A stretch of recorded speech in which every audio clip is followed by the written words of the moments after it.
कृतासुर निजर प्रार्थना कर संसार चक्रे जर कौन कर्म अनुसार से कौन आसना संसार आसवा पड़ुଛି। उत्तम श्लोक जनसु संख्यम उत्तम श्लोक जनसु संख्यम सुंदर वर्णना कर कपिल जी कृतासुर जे निजर कर्म फल अनुसार से कौन कर संसार आसवा पड़ुଛି निजर कर्म अनुसार। तो भगवान ये दायी नुहति आम जो कर्म करुचे कर्मर जो प्रतिक्रिया सृष्टि होची से कर्मर प्रतिक्रिया अनुसार आम कौन प्रत्येक जीव जोनि को आम कौन परिवर्तन होची। आज मनुष्य पुणी काली कौन 84 लाख जीव जोनि आम कौन परिभ्रमण कर कौन सी भगवान ये हस्तांतर करती ना तेणु पूरा फ्री इंडिपेंडेंट देते आमको जे जीव कि भाव में वैकुंठ धाम मो पाखु आसो तेणु से निजे से प्रस्तुत करा पड़ो। अन्य जो जिन गुड़िक आम प्राप्त होचे निजर कौन कर्म निजर कर्म फल अनुसार प्राप्त होचे। आम यदि पूर्वजन्म में कौन सी पुण्य अर्जन पुण्य कर्म करथिबा तो निश्चित भाव से कौन से अनुसार से अनुपात आम कौन मिल ये सब धन दौलत बा आयुष ये सब मिलता है। किंतु जो भक्ति गोटे जिन निज कौन ये हूँ क्रियमाण भक्ति हूँ कौन क्रियमाण को करिया पड़ो ये कौन से भाग्य न था भक्तिटा भक्ति को निजे आम करिया पड़ो। यदि आम करवा तेज निश्चित आम कौन हम ना तार फलस्वरूप आ समस्त बंधन आम कटिज नचेत आम कौन जन्म चक्र आम कौन एमती घूरी बुलवा।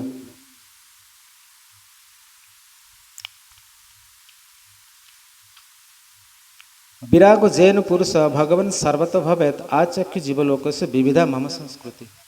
कौन पचार विराग जैन पुरुष भगवान सर्वत भवेत आचक्षु जीवलोक से विविधा मम संस्कृति माने जो मोर जन्म चक्र अच्छी मोर जो जन्म चक्र जो घुरुची जीव घुरुची से जीव घुरुची ये जो जन्म चक्र काटापी मतलब विस्तार भाव में कहतु किए पचार माँ देवती पचार देवती कहले हे मोर प्रिय प्रभु दयाकर जन्म मृत्युर घूर्णन चक्र मो निमित्त एवं साधारण लोकों वर्णना करंतु जहाँ श्रवण कर आम मैंने भौतिक जगत क्रिया पृथक हो पार मो निमित्त एवं साधारण लोकों वर्णना करंतु कि भाव में जन्म चक्रु आम काटिया पड़ो कहीं जीव बारंबार जन्म नौ विस्तार भाव में आचक्य मन रख आचक्य जीवलोक से विविधा मम संस्कृत जन्म चक्र कि भाव में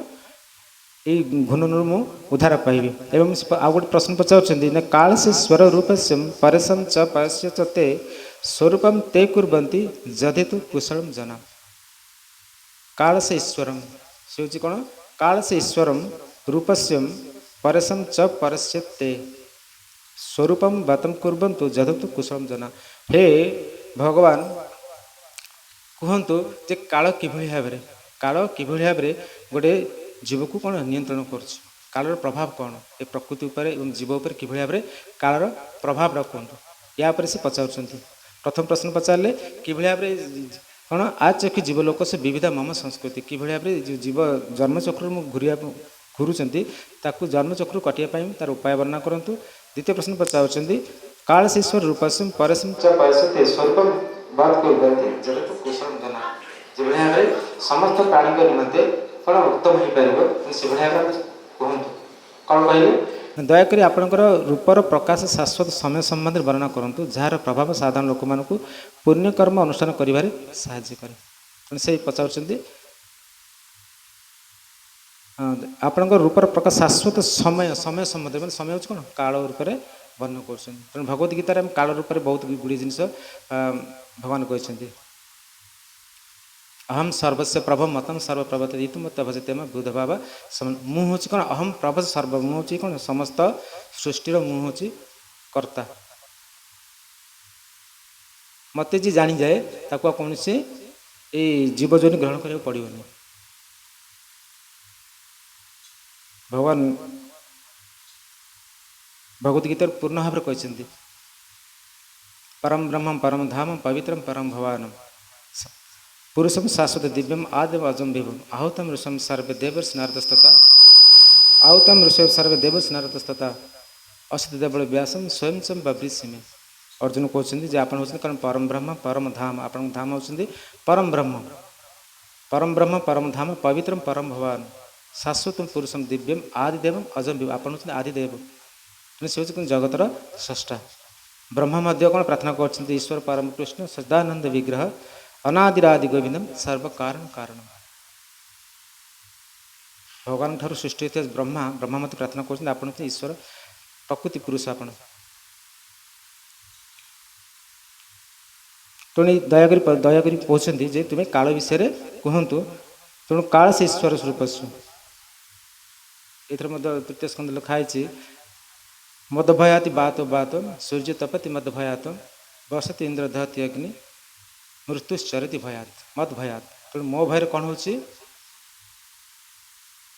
मद भयात बाति बात मो भय कौन हो ना पवन बहु सूर्य तपति मत भयात मो भय